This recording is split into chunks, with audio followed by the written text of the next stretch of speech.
வணக்கம். Welcome back to Jass Tamil YouTuber. இன்றைக்கி இந்த பதிவில் நம்ம பார்க்க போகிறது, இன்றைய தினம் பார்த்திங்கன்னா மாசி மாதத்தில் வரக்கூடிய அமாவாசை. நம்ம ஏற்கனவே நேற்றைய பதிவில் இந்த 26, 27, 28 அப்படின்ற இந்த 3 நாட்களையும் பிரபஞ்சத்தில் நேர்மறை ஆற்றல் அப்படிங்கிறது ரொம்ப அதிகமாக இருக்கும். எந்தெந்த ராசிக்காரவங்க இந்த 3 நாட்களில் என்ன பண்ணலாம் அப்படிங்கிறத பற்றி பார்த்தோம்.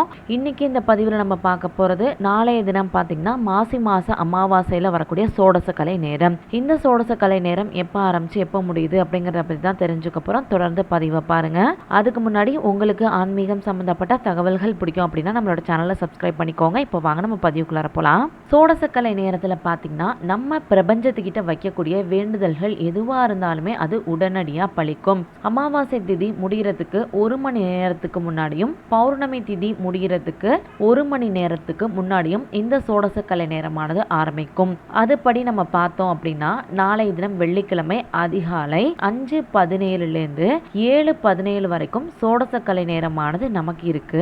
இந்த 2 மணி நேரத்துல ஒரு 5 வினாடிகள் மட்டும்தான் அந்த அதிசக்தி வாய்ந்த நேரமானது நமக்கு இருக்கும். ஆனா அந்த 5 வினாடிகள் அப்படிங்கிறது எப்போ வரும் அப்படிங்கிறது நமக்கு தெரியாது.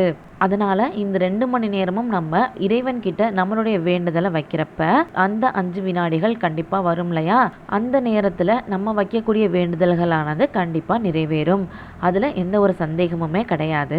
இந்த சோடசக்கலை வழிபாடை நீங்க செய்யறதுக்கு பார்த்தீங்கன்னா நாளைய தினம் வெள்ளிக்கிழமை அதிகாலை வேளையிலேயே எழுந்து சுத்தபத்தமா குளிச்சு முடிச்சுட்டு உங்க பூஜை அறையில விளக்கேற்றி வச்சுக்கோங்க.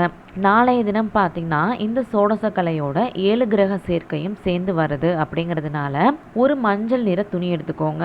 அதுல 7 1 ரூபாய் நாணயத்தை வச்சு முடிச்சு மாதிரி கட்டி அந்த மஞ்சள் நிற முடிச்ச கையில வச்சுக்கிட்டு உங்க கடன் சுமை குறையணும் அப்படின்னு மனசார வேண்டிக்கோங்க. இதை நீங்க கடனுக்காக தான் பண்ணணும் அப்படின்றதெல்லாம் கிடையாது. உங்களோட வாழ்க்கையோட முன்னேற்றத்துக்கு எது தேவையோ அதுக்காகவும் இதை நீங்க தாராளமா பண்ணலாம். ஆனால் எல்லா வேண்டுதல்களையும் வைக்கக்கூடாது. ஏதாவது ஒரே ஒரு வேண்டுதலை மட்டும்தான் வைக்கணும். அதுவும் பார்த்தீங்கன்னா இந்த 2 மணி நேரமும் நீங்கள் தியான நிலையில் நீங்கள் இருக்கணும். உங்களுடைய வேண்டுதல்கள் எல்லாத்தையும் நீங்கள் வச்சு முடிச்சதுக்கப்புறம் இந்த முடிச்ச நீங்கள் பூஜை அறையில் வச்சு கற்பூர தீபம்லாம் காட்டிட்டு உங்களுடைய பூஜையை நீங்கள் நிறைவு செஞ்சுக்கோங்க. உங்களுடைய வேண்டுதல் நிறைவேறினதுக்கப்புறம் அந்த முடிச்ச கொண்டு போய் உங்கள் வீட்டு பக்கத்தில் இருக்கக்கூடிய கோவிலில் இருக்கக்கூடிய உண்டியலில் நீங்கள் போட்டுருங்க. இவ்வளோதான் இந்த வழிபாடு. நாளைய தினம் பார்த்தீங்கன்னா புதன், வெள்ளி, செவ்வாய், வியாழன், சனி, யுரேனஸ் மற்றும் நெப்டியூன் இந்த 7 கிரகங்களும் பார்த்தீங்கன்னா நேர்கோட்டில் வர இருக்கு. இந்த 7 கிரக சேர்க்கை பூமியில நிறைய நன்மைகளை ஏற்படுத்தும் அப்படின்னு ஜோதிடர்களுடைய கருத்தும் கூட. அதனால நாளைய தினம் நீங்க இந்த அற்புதமான நாளை பயன்படுத்தி நல்ல பலன்களை பெற பாருங்க. அது மட்டும் இல்லாம நாளைய தினம் வெள்ளிக்கிழமையோட சேர்ந்து இது எல்லாமே வர்றது இன்னுமே ரொம்ப ரொம்ப சிறப்பு.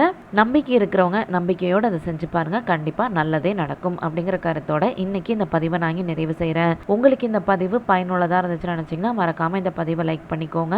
நீங்கள் இந்த பதிவை லைக் பண்ணுறது மூலமா எனக்குமே அடுத்தடுத்த பதிவுகள் தரத்துக்கு ரொம்ப ரொம்ப ஒரு ஊக்கத்தை தரும். நன்றி, வணக்கம்.